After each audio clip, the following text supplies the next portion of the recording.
Hello viewers, சிம்மராசி நேயர்களுக்கு தற்போது திருநள்ளாறு சனீஸ்வர பகவானுடைய அருள் வாக்கானது கிடைச்சிருக்குங்க. இதன்படி இனி வரப்போகின்ற அடுத்த 2.5 வருட காலத்துல இந்த சனி பெயர்ச்சியின் மூலமாக உங்களுடைய வாழ்க்கையில எப்படிப்பட்ட மாற்றத்தையும் தாக்கத்தையும் சந்திக்க போறீங்க என்பது குறித்து தான் நம்ம தெளிவாக தெரிந்து கொள்ள போகிறோம். அதாவது கடந்த 2.5 வருட காலத்தை காட்டிலும் இனி வரப்போகின்ற நாட்கள்ல ஏதாவது நல்லதான மாற்றங்களானது ஏற்பட போகிறதா, இல்லை என்றால் அதை காட்டிலும் இன்னும் அதிகப்படியான பிரச்சனைகளை பார்த்தீங்கன்னா உங்களுக்கு சனி பகவான் கொடுக்க போகிறாரா என்பது குறித்து தான் நம்ம தெளிவாக தெரிந்து கொள்ள போகிறோம். அதாவது மார்ச் 29ஆம் தேதிக்கு பிறகு சிம்மராசி நேயர்கள் தொழில் ரீதியாக ஏதாவது பெரிதளவுக்கு இன்வெஸ்ட்மெண்ட் பண்ணலாமா, இல்லை என்றால் தற்போது செய்யக்கூடிய தொழிலையே செய்துட்டு வரலாமா, இல்லை என்றால் வேறு தொழிலுக்கு ஏதாவது மாற்றம் செய்யலாமா, அதன் மூலமாக உங்களுக்கு ஏதாவது லாபகரமான சூழல் இருக்கக்கூடுமா, ஆரோக்கியத்தில் முன்னேற்றகரமான சூழலானது அமையக்கூடுமா, குடும்பத்தில் நிலைமையானது எப்படி அமைய போகிறது, உங்களுடைய ஆரோக்கியமானது எப்படியெல்லாம் இருக்க போகிறது, நீங்க விருப்பப்பட்ட சில பொருட்கள் அசையா சொத்துக்கள் வாங்கக்கூடிய யோகமானது இனி வரப்போகின்ற நாட்கள்ல சாதகமாக அமைஞ்சிருக்கா அப்படிங்கிற எல்லா விஷயத்தையுமே நம்ம டீட்டெயிலா தெளிவாக தெரிந்து கொள்ளலாம். மேலும் சிம்மராசி நேயர்கள் இந்த வீடியோவை நீங்க பார்த்துட்டு இருந்தீங்கன்னா ஓம் ஸ்ரீம் பைரவாய நமக அப்படிங்கிற இந்த திருமந்திரத்தை கமெண்ட்ஸ்ல 3 முறை டைப் பண்ணுங்க. பைரவரை வழிபாடு செய்து கொள்வதால சனி பகவானால் ஏற்படக்கூடிய கெடுபலன்கள் குறைவதோடு சனி பகவானுடைய ஆசிர்வாதமானது கிடைத்து நமக்கு எல்லாமே பாத்தீங்கன்னா நல்லதாகவே நடக்க ஆரம்பிக்குங்க. அதோடு சிம்மராசி நேயர்கள் மறக்காம ஒவ்வொரு சனிக்கிழமை தோறும் உங்களுடைய கைகளாலேயே காகத்திற்கு எள் கலந்த சாதத்தை வச்சுட்டு வாங்க.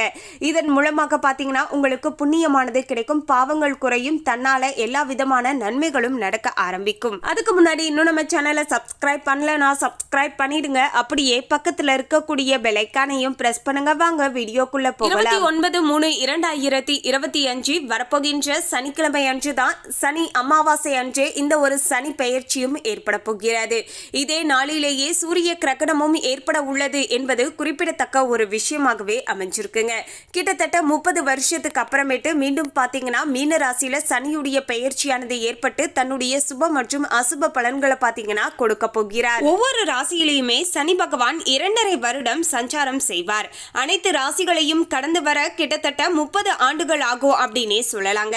அந்த வகையில தான் மார்ச் 29ஆம் தேதி சனி பகவான் மகர ராசியை விட்டு பெயர்ந்து கும்பத்துல கடந்த 2.5 ஆண்டுகளாக இருந்து வந்த நிலையில தற்போது சனி மீனத்துக்கு பெயர்ச்சியாக போகிறார் என்பது குறிப்பிடத்தக்க விஷயங்க. சிம்மராசிக்காரர்கள் இந்த ஆண்டின் சனி பெயர்ச்சி மற்றும் ராகு கேது பெயர்ச்சி காலகட்டங்கள்ல எச்சரிக்கையுடன் இருக்க வேண்டிய காலகட்டமாகவே சிம்மராசி நேயர்களுக்கு அமைஞ்சிருக்குங்க. ஆமாங்க, சிம்மராசி மற்றும் சிம்மராசி அன்பர்களுக்கு பாத்தீங்கன்னா குரு லாபத்துல வந்தாலுமே சனி சாதகமற்ற நிலையில இருப்பதால அதனுடைய தாக்கமானது அதிக அளவுல இருக்கக்கூடும் அப்படின்னே சொல்லலாங்க. குரு லாபத்துல வந்தாலுமே 50% மட்டுமே அதனுடைய லாபமானது உங்களுக்கு கிடைக்க போகிறது. சனி பயிற்சியானது சிம்மராசிக்காரர்களுக்கு சில பாதிப்புகளை தரக்கூடிய வகையில தான் பாத்தீங்கன்னா இனி வரப்போகின்ற நாட்களானது அமைய போகிறது. வருகின்ற மார்ச் 29ஆம் தேதி முதல் வரப்போகின்ற 2027 ஏப்ரல் மாதம் வரைக்குமே திருமணம் செய்யாமல் இருப்பது நல்லதாக பாத்தீங்கன்னா சிம்மராசி நேயர்களுக்கு இருக்க போகிறது. சிம்மராசி நேயர்களுக்கு திருமணத்துல தொடர்ந்து தடைகளானது ஏற்படலாங்க. தடைகள் ஏற்பட்டாலுமே பாத்தீங்கன்னா கொஞ்சம் நிதானத்தோடு இருந்தீங்கன்னா நல்லதாக இருக்க கொடுங்க. மேலும் நிச்சயதார்த்தம் செய்தவர்கள் தனிப்பட்ட ஜாதகத்தை குடும்ப ஜோதிடரிடம் கேட்டு பரிகாரம் செய்து கொள்வது நல்லதாக இருக்கக்கூடும். ஏனென்றால் குடும்ப வாழ்க்கையில பாத்தீங்கன்னா பல்வேறு விதமான சிக்கல்களை பாத்தீங்கன்னா சிம்மராசி நேயர்களுக்கு ஏற்படுத்தலாம் என்பதால குடும்ப வாழ்க்கையில பாத்தீங்கன்னா புதிதாக இணையக்கூடியவர்களுக்கு பாத்தீங்கன்னா பல்வேறு விதமான தடங்களை ஏற்படுத்தி விற்றும் என்பதால உங்களுடைய தனிப்பட்ட ஜாதகத்துல தற்போது உங்களுக்கு நடக்கக்கூடிய தசாபுத்தியை பொறுத்து இப்போது திருமணத்திற்கான வாய்ப்பு இருக்கா, திருமணம் நடந்தா அது நல்லபடியாக இருக்குமா, எந்தவித பிரிவும் இல்லாமல் இருக்க முடியுமா அப்படிங்கறத தெரிஞ்சுக்கிட்டு நீங்க பண்ணுவது நல்லதாக இருக்க கொடுங்க. ஏனென்றால் ஒரு சில சிம்மராசி நேயர்களுக்கு பொது பலன்களாக பார்க்கும்போது பாத்தீங்கன்னா நீங்க இப்போது திருமணம் செஞ்சாலுமே இடையிலேயே பாத்தீங்கன்னா அந்த திருமண வாழ்க்கையானது நீடிக்காமல் பாத்தீங்கன்னா உங்களுக்கு போகலாங்க. இடையிலேயே பாத்தீங்கன்னா நீதிமன்றம் செல்லக்கூடிய வகையிலையும் விவாகரத்து ஏற்படுவதற்கான சூழ்நிலைகளும் இருக்கு என்பதால கொஞ்சம் நீங்க பார்த்து தாங்க நடந்துக்கணும். அதே போல பாத்தீங்கன்னா காதலிப்பவர்கள் பிரிவதற்கான வாய்ப்புகளுமே அதிகமாக இருக்குங்க. பூரம் மகம் உத்திரம் என ஒவ்வொருவருக்குமே பாத்தீங்கன்னா ஒவ்வொரு மாதிரியாக இருக்க போகிறது. முடியாது அப்படின்னே சொல்லலாங்க. அதாவது சிம்மராசி நேயர்கள் ஒவ்வொருத்தருமே ஒவ்வொரு விதமான நட்சத்திரங்கள் இருக்கீங்க இல்லையா, அப்படிப்பட்ட உங்களுடைய நட்சத்திரத்திற்கு பொறுத்தும் பார்த்தீங்கன்னா சில விஷயங்களானது மாறுபடலாம் அப்படின்னே சொல்லப்படுதுங்க. அதாவது சிம்மராசி மகம் நட்சத்திரக்காரர்களாக இருக்கக்கூடியவர்கள் எந்த ஒரு முடிவையுமே எடுத்தோம் கவிழ்த்தோம் அப்படின்னு எடுக்கக்கூடாதுங்க. எது செய்வதாக இருந்தாலுமே ஒரு முறைக்கு பல முறை யோசித்து நிதானமாக தான் நீங்க முடிவு எடுக்க வேண்டும். அப்போதுதான் அதுல உங்களுக்கு சாதகமான பலன்களுமே கிடைக்க கொடுங்க. மிகுந்த நம்பிக்கையோடு என்னுடைய வாழ்க்கையை நான் பார்த்து கொள்வேன் என்று சொல்பவர்கள் பின்னர் ஏதாவது தோல்வியை சந்தித்தாலுமே அவங்களுடைய மனமானது அதனை ஒத்துக்கொள்ளாது. திருமண விஷயத்துல கண்டிப்பாக பாத்தீங்கன்னா சிம்மராசி நேயர்கள் ரொம்பவே பாத்தீங்கன்னா ஜாக்கிரதையாக இருக்கணும் அப்படின்னே சொல்லலாங்க. உங்களுடைய ராசியிலேயே கேது, 7ல ராகு, 8ல சனி இருப்பதால கணவன் மனைவிக்குள் நிறைய கருத்து வேறுபாடுகள் வருவதற்கான வாய்ப்புகளானது இருக்குங்க. ஸோ இந்த நேர காலத்தில் இருவருமே பார்த்தீங்கன்னா நமக்கு நேரம் சரியில்லை அப்படின்னு தெரிஞ்சுக்கிட்டு கொஞ்சம் விட்டு கொடுத்து நீங்கள் நடந்துக்கணும். அப்போதுதான் உறவுகளில் பெருசாக எந்தவித விரிசலையும் நம்ம பார்க்காமல் இருக்க முடியும். மேலும் சிம்மராசி பூரம் நட்சத்திரக்காரர்களாக இருக்கக்கூடியவர்கள் தொற்று பாதிப்பு ஏற்படுவதற்கான வாய்ப்புகள் இருக்குங்க. உத்திரம் நட்சத்திரக்காரர்கள் தான் மற்றும் தனது தந்தையின் உடல் நலனில் கவனமாக இருக்க வேண்டும். லாபத்தில் குரு சாதகமாக இருப்பதால வீடு வாங்குவதற்காக கடன் வாங்குவது, அதே போல பார்த்தீங்கன்னா நிலத்தில் வீடு கட்டுவது போன்ற பல நல்ல சாதகமான விஷயங்களுமே பார்த்தீங்கன்னா சிம்மராசி நேயர்களுக்கு நடக்கக்கூடிய வகையிலையுமே நிலைமையானது அமைஞ்சிருக்குங்க. வீடு வாங்கக்கூடிய அமைப்பானது சிம்மராசி நேயர்களுக்கு இருக்குங்க. இளைஞர்கள் வாகனங்களை வாங்காமல் இருப்பது இன்னுமே நல்லதாக இருக்க கொடுங்க. முடிஞ்ச அளவுக்கு பார்த்தீங்கன்னா வாகனங்கள் வாங்கும்போது கொஞ்சம் ஜாக்கிரதையாக இருங்க. 15 மற்றும் 16 வயதுல இருக்கக்கூடியவர்கள் மிதிவண்டி ஓட்டினால் கூட பார்த்தீங்கன்னா காயங்களை சந்திக்க நேரிடும் என்பதால நீங்க எங்க பயணம் செய்வதாக இருந்தாலும் சரிங்க, வண்டி வாகனம், சைக்கிள் போன்ற எந்த வாகனத்தில் நீங்க பயணம் செய்வதாக இருந்தாலுமே கவனமாக ஜாக்கிரதையாக இருக்க வேண்டியது சிம்மராசி நேயர்களுக்கு மிகவும் அவசியம் அப்படின்னு சொல்லலாங்க. உத்தியோகம், வியாபாரம், தொழில் செய்யக்கூடியவர்களுக்கு நல்ல ஒரு யோகமான காலகட்டமாகவே அமைய போகிறது. வியாபாரத்தை அபிவிருத்தி நீங்க செய்துட்டு வரலாம். உத்தியோகத்துல பதவி உயர்வு, சம்பள உயர்வு, இடமாற்றம் போன்றவை எல்லாமே உங்களுக்கு நல்லபடியாக கிடைக்கக்கூடிய வகையிலையும் சூழ்நிலைகளானது சாதகமான முறையில அமைஞ்சிருக்குங்க. இடமாற்றத்தை ஏற்றுக்கொள்வது நல்ல முன்னேற்றத்தை உண்டாக்கி தரும் அப்படின்னே சொல்லலாங்க. குடும்பத்திடம் இருந்து சற்று விலகி இருந்தால் சனி பகவானால் எந்தவித பிரச்சனையுமே குடும்பத்துல ஏற்படுத்த முடியாது அப்படின்னே சொல்லலாங்க.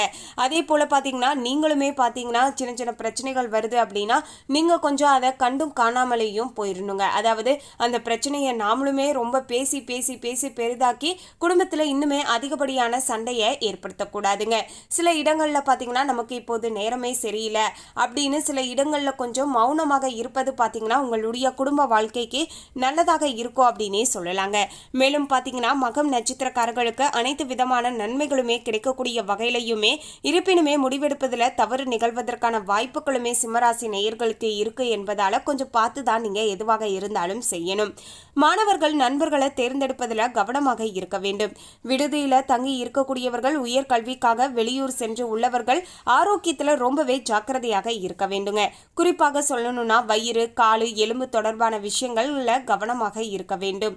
புதிய தம்பதியர்களுக்கு இடையே கருத்து வேறுபாடுகள் ஏற்படுவதற்கான வாய்ப்புகளுமே இருக்குங்க. சகிப்புத்தன்மை மற்றும் பொறுப்பு மிகவுமே அவசியம். உத்திரம் நட்சத்திரக்காரர்கள் தந்தையுடைய உடல் நலன்ல கவனம் செலுத்த வேண்டும். குறிப்பாக மீனம் நட்சத்திரக்காரர்கள் மீன நட்சத்திர தந்தையாக இருக்கக்கூடியவங்க, அதாவது உங்களுடைய தந்தைக்கு மீன நட்சத்திரம் இருக்கு அப்படின்னா அவங்கள பார்த்தீங்கன்னா நீங்கள் ஜாக்கிரதையாக பார்த்து கொள்ளணும். அவங்களுக்காக பரிகாரம் செய்வதுமே பார்த்தீங்கன்னா நல்லது அப்படின்னு சொல்லலாங்க. வீட்டில் நவக்கிரக ஹோமம் செய்வது, மகாமித்ரும் ஜெயம் யோகம் செய்வது இதெல்லாமே பார்த்தீங்கன்னா நல்லதாக இருக்கக்கூடும். இதன் மூலமாக சனியின் பார்வையினுடைய கடுமையானது நமக்கு குறைய ஆரம்பிக்கும். ஒவ்வொரு சதுர்த்திக்கும் விநாயகருடைய வழிபாடு செய்து கொள்ளலாம். இது போன்று செய்துட்டு வருகின்ற பட்சத்தில் பார்த்தீங்கன்னா உங்களுக்கு நல்லதாக நடக்கக்கூடும். பெண்கள் மிகவும் அமைதி, நிதானம் மற்றும் பொறுமையுடன் இருப்பது அவசியம். இந்த காலகட்டத்தில் உங்களுக்கு பெரிய மாற்றமானது ஏற்படலாம். பூரம் நட்சத்திரக்காரர்கள் பெண்களாக இருக்கக்கூடியவர்களுக்கு தோல் பிரச்சனைகள் ஏற்படுவதற்கான வாய்ப்புகள் இருக்கு. அலர்ஜி விஷயங்கள்ல கவனமாக இருக்க வேண்டும். இந்த காலகட்டமானது சிம்ம ராசிக்கு சோதனை காலமாக இருந்தாலும் பொறுமை, நிதானம் இருந்தால் அஷ்டம சனி கோச்சார காலத்துல வெற்றிகரமாக பார்த்தீங்கன்னா நீங்க இருக்கலாம் அப்படின்னே சொல்லலாங்க. கடன் வாங்குவது, கொடுப்பதில் கவனமாக இருக்க வேண்டும். நண்பர்கள், உறவினர்களிடத்தில் கடன் வாங்காமல் இருப்பது நல்லது. பிரதோஷ கால வழிபாட்டில் கலந்து கொள்வது நல்லதாக இருக்கக்கூடும் அப்படின்னே சொல்லலாங்க. சிவன் ஆலய வழிபாடு செய்துட்டு வருவது நல்ல பலனை கொடுப்பதோடு குடும்பத்தில் மகிழ்ச்சி மற்றும் முன்னேற்றத்திற்கான சிறந்த காலமாகவும் பார்த்தீங்கன்னா உங்களுக்கு அமைச்சு தரும் அப்படின்னே சொல்லலாங்க. ஸோ மொத்தத்தில் பார்த்தீங்கன்னா சிம்மராசி நேயர்கள் குடும்ப வாழ்க்கையில் கொஞ்சம் ஜாக்கிரதையாக இருக்க வேண்டியது மிகவுமே அவசியம். மேலும் இந்த தகவலை பற்றிய உங்களுடைய கருத்தை கமெண்ட்ல பதிவு பண்ணுங்க. இந்த தகவல் உங்களுக்கு பிடிச்சிருந்தா லைக் பண்ணுங்க, ஷேர் பண்ணுங்க. இது போன்ற சுவாரஸ்யமான தகவலை தெரிந்து கொள்ள சேனலை சப்ஸ்கிரைப் பண்ணுங்க. தேங்க்யூ.